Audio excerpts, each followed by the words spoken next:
Good evening, everyone, and welcome back. It is this time in the week, Wednesday night, which means that you are an appointment with your favorite program, To The Point. Every week, we try to shed the lights on very pivotal information that your heart and everybody else desires. Tonight, we are going to talk about the investments. Why? Because the investments about the real estate, it is one of the most important and safe investment channels and the latest risk if compared with other channels of investments, where it gives an appropriate annual return. However, it is necessary to take the right legal steps to ensure the security of the investor and his rights.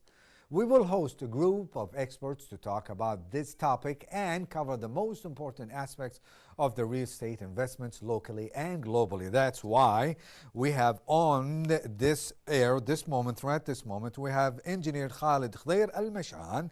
He is the CEO and Vice Chairman of local real estate company.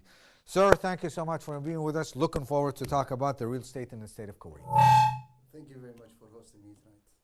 Sir, first of all, we'd like from you to tell us what exactly we're talking about when we say about real estate. We're talking about commercial, we're talking about residential, and probably industrial. Could you identify the real estate in the state of Kuwait? Of course, real estate has different classes, and the classes depends on the location that it serves. There's two basic rules of real estate. I wish the audience I want to make it clear to them. First rule is the law of supply and demand. It exists with real estate like any other business. Mr. Mashaan, I believe that we have a technical problem with your microphone. Okay. So we're going to take a break, ladies and gentlemen, to fix this problem and come back. So stay. Once again, we'd like to welcome you to the program. We'd like also to apologize for the technical problem we have been experiencing regarding the host microphone, and thank God we have fixed it. So you are still with us here, and we are talking about real estate in the state of Kuwait, and momentarily he was talking about the real estate and what exactly it means, industrial, residential, and kindly he gave us all the estimation we needed to know. Now, we'd like from you, Mr. Mashaan, to tell us the estimation of Kuwait current real estate market. Because people, they'd love to buy and sell, and probably would like to live on the land they are going to buy. So please tell us about it. Before the interruption, I was mentioning that the law of supply and demand is a major issue that one have to look at when it looks at real estate. The second issue is that real estate is a secondary industry. We should not take it as a primary industry. What I mean is that don't put the carriage in front of the horse. You need a horse. A horse is primary industries like banks, hospitals, schools. We come to serve them. We do the infrastructure for them. So now when you talk about the condition of the Kuwait real estate market compared to the region, it's a healthy environment. Now, from one class to the other class, it differs. If we talk about a residential investment real estate, it is suffering right now because of the supply being more than the demand. We know the expat have shrunk in the recent years. Accordingly, that market was served by the expat. They are the end users. What do we have today? We have more supply than demand. On the other side, the office market is doing quite well. Why? Because for many years after the crisis of 2008, no buildings came up to serve that sector. So what happened is they got filled up, and now the demand is much more than the supply in that category. In terms of residential for Kuwaitis, it's going to be always the demand is going to be much higher than the supply. Why? Why? Because of the scarcity of land. Uh-huh. And the reason for that is since 2009, the number of available plots for Kuwaitis have shrunk from about 43,000 plots to now what we have is 10,000 plots. Oh. The growth in population continues on, but there is no new supply coming to the market. Kuwaitis nowadays are kind of reluctant to buy or to invest in real estate. Probably they have their own doubts. Could you elaborate on that? Reluctant, it depends on, again, what class of real estate are we talking about. When it comes to residential, they're not reluctant. Unfortunately, they cannot afford to buy homes. The prices are so high, and in return, we do not have the right tools for them to buy. Today, one of the major issues that we have in Kuwait is we do not have a mortgage law. All countries have mortgage laws. That defines the relationship between the borrower and the supplier. At the end of the day, this will allow them to get easy, or not get financing, to buy their homes and have it on a certain period that is comfortable with the household income. That's not available in Kuwait. At the same time, the rates are expensive, one of the most expensive real estate in the world when it comes to residential market. If you were given the opportunity to come up with a plan to attract more buyers in the real estate business, what would that be?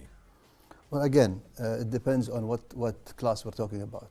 If we want to focus now on residential, then there has to be a combination of public and private partnership. This way, that is going to have a release on the land to the public, to the private sector, in order to develop for end users, which are Kuwaitis. We see now recently such programs being developed by POW, and I hope it will gain success in the near future. When you talk about other types, if you are an individual, you want to invest in real estate, capital market authorities just recently approved the REIT program, which is Real Estate Trust, Investment Trust. This is a program which is safe. You don't want to go and build your own house and rent it out, or build a building you don't have experience to do a residential building and rent it out, and the problem that would come from the operational part. REIT is a program that professional people, professional companies put together rental units, and then it's listed on the stock exchange. One as an individual would go and buy shares in that REIT or that trust, and at the end gets yield. These yields are usually between 7 to 8%. That covers the loss that he's getting through fixed deposits, and that is the most safest way for an individual to go in and buy. And that's on the stock exchange, so expats and locals can buy equally. 11 years ago, 2008, the world economic took a big hit and caused a recession. That's not only on the market, like stock markets and everything, not also on the real estate business. Do you think that the world had recovered from that big hit 11 years ago? Well, real estate sometimes is a local, it's a local business. It's not a business that's affected by international crisis. But let's take two examples. Two cities in the Gulf. Let's take Dubai and let's take Riyadh. The two cities have reacted differently to the crisis. Why? Riyadh, most of the investments are local. So there's no relationship, not like Dubai. Most of the investments into Dubai is pouring in from all over the world. When the global market collapsed, that had a big impact on Dubai. To come back to your question, yes, some markets have recovered and some markets did not recover. And again, it depends on the class of real estate that we're talking about, how it reacted and how it overcame the problem. Now, as a chairman of the Green Building Council, I believe that you have a kind of a development building that is kind of a little bit friendly for the environment. Could you talk about that? Well, in a market like Kuwait, this is something for our future kids and generations to come. What we're trying to do is educate the public on the benefits of green buildings, where you save on energy and on the opposite, all the emissions that comes out of the building will be reduced. We have an issue in Kuwait is because of subsidies. In order for a building to be green, and when you invest in that building, it has to make sense. There has to be a saving during the period after the investment to recoup that investment, and then it is something that you will be saving as long as the building is sustained.